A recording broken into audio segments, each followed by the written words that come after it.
పాపు 7 చెప్పాను. నేను చెప్తున్నాను, నేను అన్నట్టాను 7. 7 ఒక్కటే సార్, లాస్ట్ ఒకసారి ట్రై అయ్యి 7 అనా.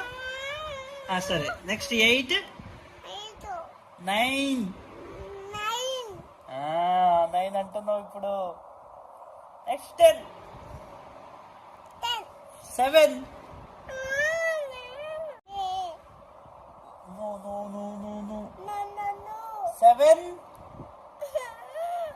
7 అనరా. ఎందుకు వస్తలేదు నీకు? నాకు వస్తుంది కదా మరి 7.